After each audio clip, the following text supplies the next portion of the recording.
Hannah at the sewing studio here, and in this video I am going to talk you through the Bernette B64 Overlocker.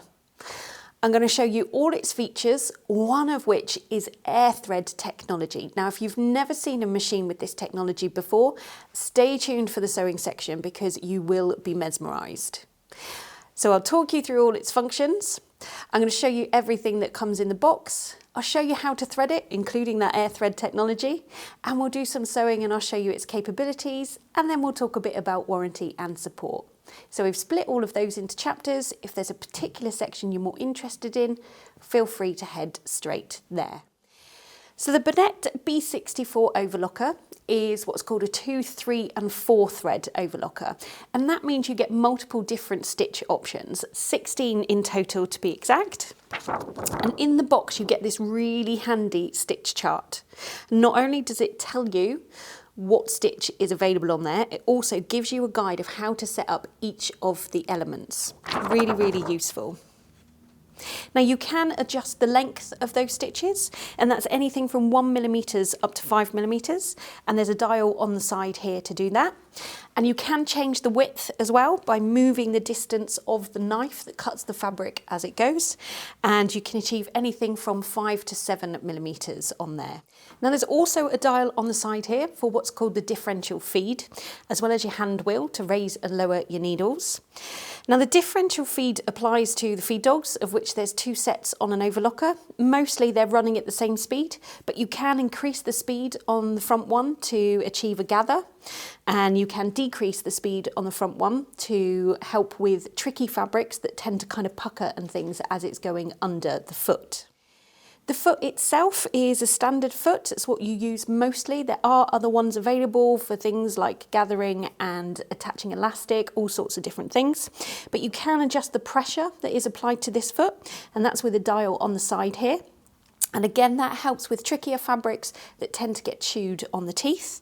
And this machine also comes with a knee lift, which slots into the front here, so you can raise and lower the presser foot with your knee, keeping your hands nice and free. Now you'll notice it's got quite a lot of space here, which is quite unique to this overlocker. A lot of them are quite squished in and doesn't really give you a lot of room for manoeuvre. And within this space as well, it's got 5 nice and bright LED lights, so you really can see what you're doing. So when it comes to threading the machine, if I pull this down, not only do you have the air thread technology for the loopers, everything is colour coded for you, so it's nice and easy to thread your needles as well. Now there's a tiny little switch here on this machine, and this is called micro thread control, and it's basically to help you get really, really precise stitches. Now I'll probably get told off for saying this, but I kind of liken it to fine-tuning a radio. You know, it's there, but it's not quite right, it's a bit crackly, and you can use that just to fine-tune it so it's nice and crisp and looks really professional.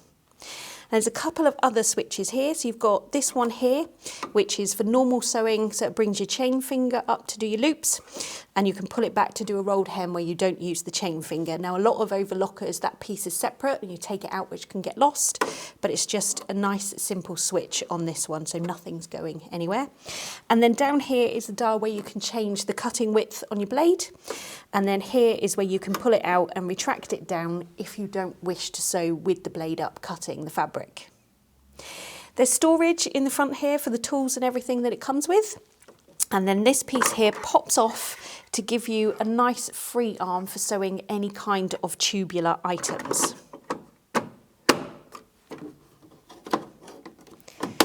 So it really is a great all-round overlocker that is very easy to thread.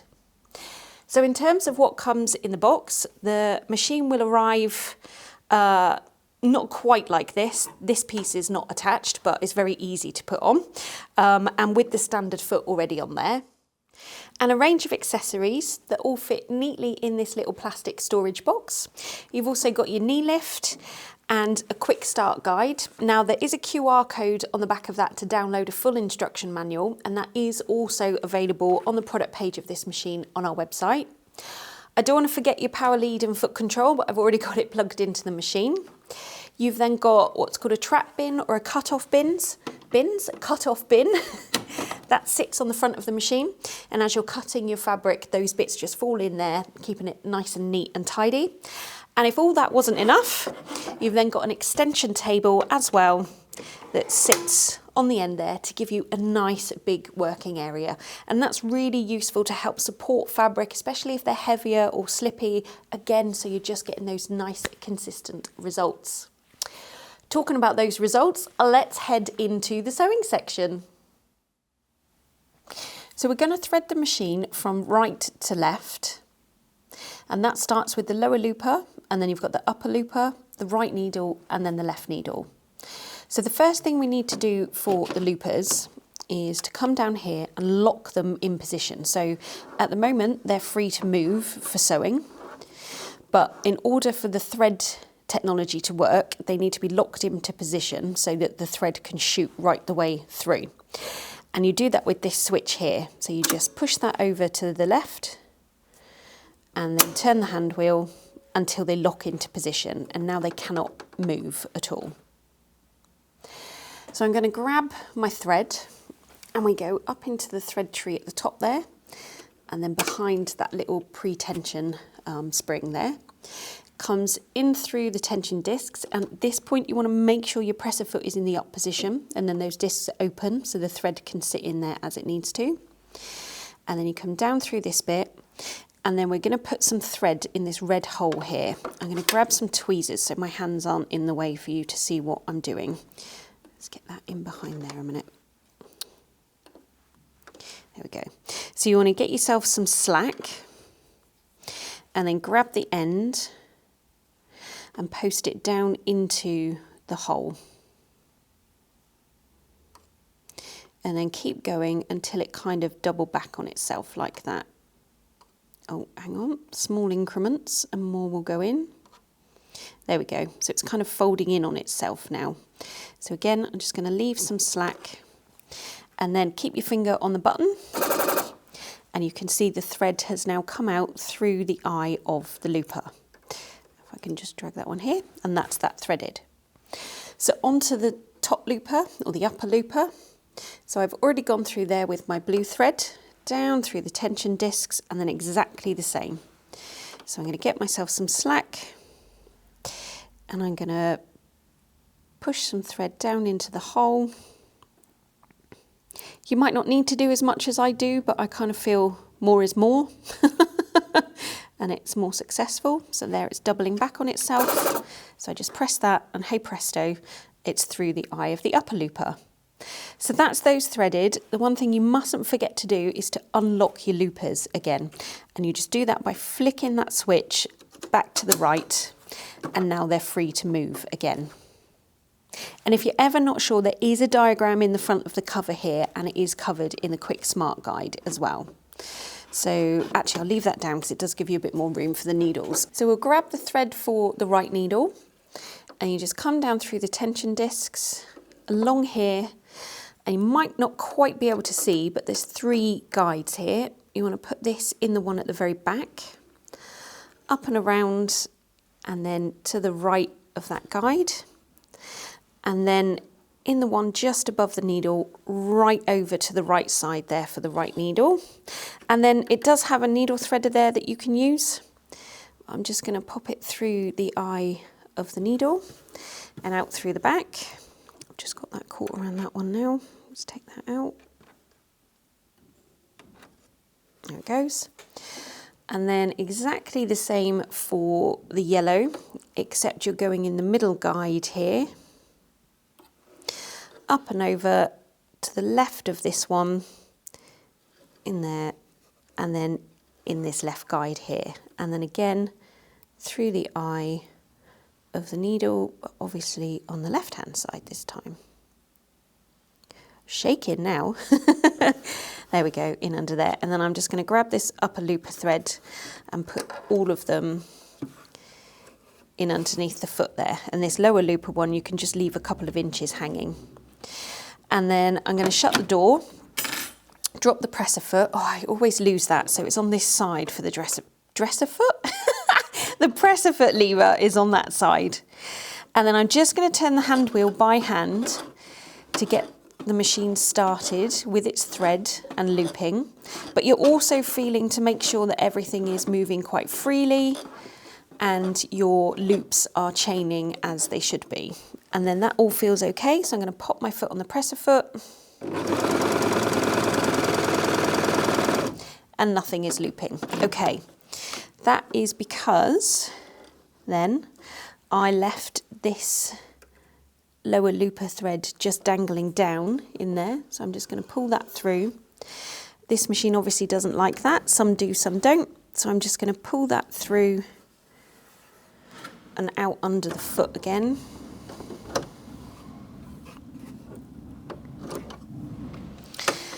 And then we'll try that again.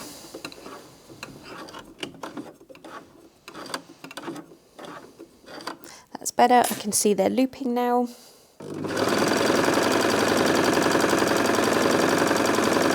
And there you go, my chains are forming as expected, but more importantly, nothing's getting hooked up in the machine. If you couldn't turn the handle and things were stiff, you need to go through and rethread again because it means that something is wrong. So I've got 2 pieces of cotton that I'm going to start with. This is just a medium weight cotton. And I'm going to set the tensions to 4 for every single one, and we'll see what kind of result that gives us. So just lift the presser foot slightly.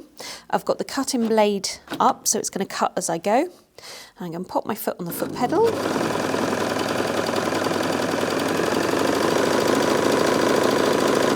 And that's at top speed there, which is 1300 stitches per minute.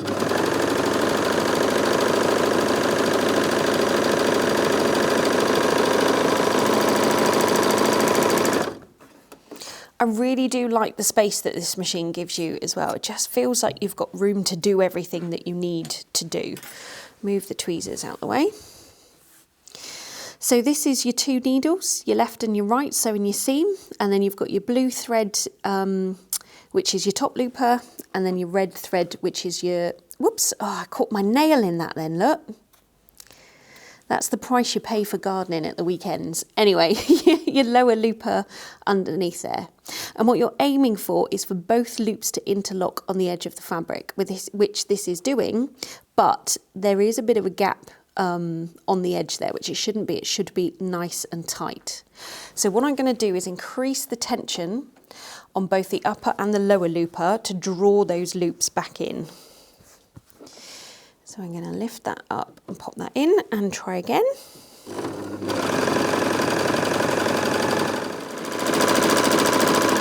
There is a cutter on the side here as well that you can cut off your excess threads.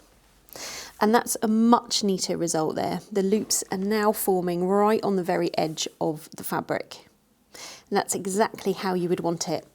And it makes the seam nice and robust. So let's move on to a thicker type of fabric now. So I've got 2 layers of some 10-ounce denim here. So I'm going to pop this under, and I'm not going to change anything on the tensions because the cotton's quite stable. This is quite a stable material, so it should be fine. But because this is thicker, I am going to increase the stitch length slightly.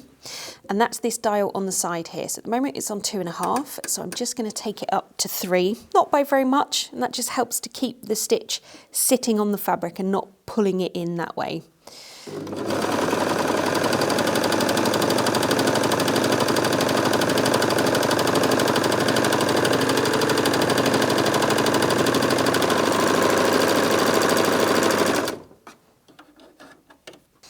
And there you go again, that's a beautiful stitch result. That's on the top, that's underneath, and again your loops are adjoining or interlocking right on the very edge of your fabric. And then you'd be able to go ahead and finish off, I don't know, your pair of jeans or your skirt by doing your nice top stitch on your sewing machine. Now when it comes to a thicker and stretchier type of fabric like this fleece, which has stretch in it. Again, it's quite thick, so I'm going to leave the stitch length where it is, but we might suffer with a bit of rippling due to the stretch. So let's sew a test sample first.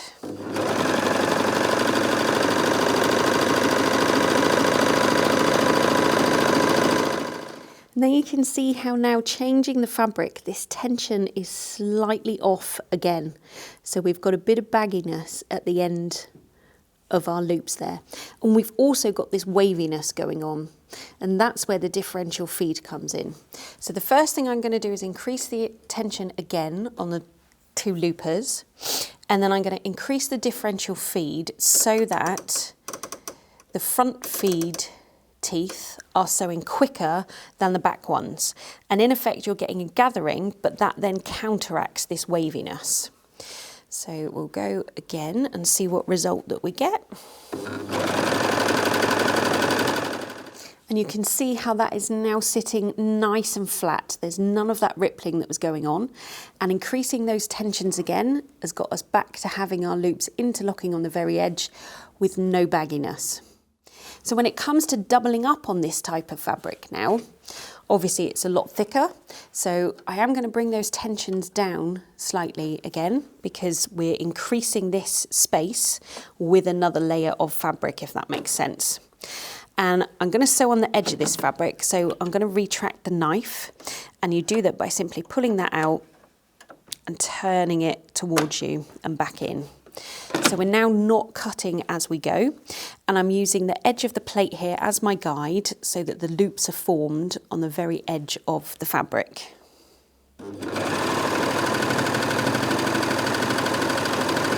I thought it might have struggled a little bit to get over that first initial hump, but it's actually done a very nice job.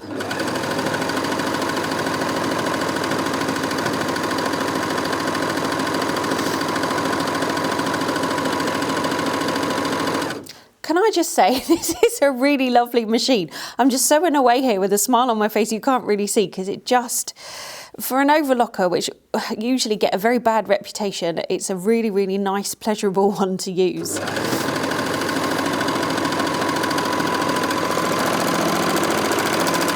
That makes me sound like a right anorak, but it's a lovely machine to use, so credit where credit's due.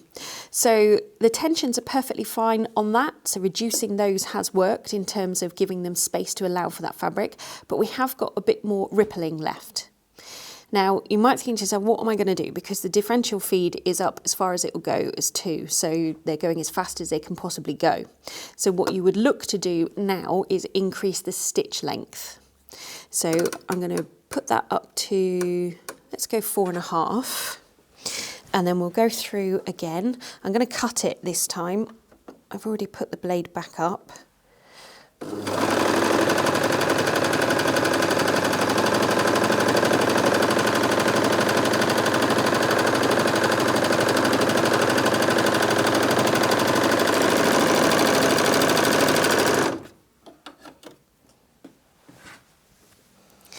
And there you go, that's now sitting nice and flat again.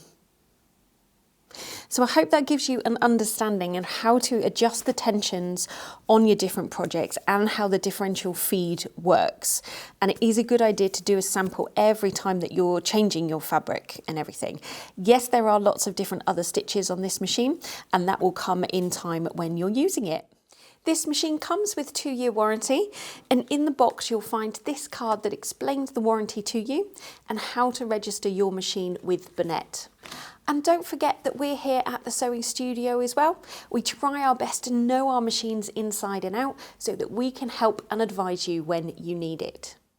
So I hope I've managed to demonstrate to you just what a fantastic overlocker the Bernette B64 is, how easy it is to thread, how much the room gives you a bit more space to manoeuvre, and the nice professional results.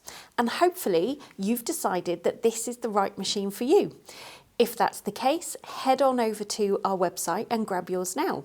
Delivery is fast, but it's also free. Thanks ever so much for watching, and I'll see you again soon.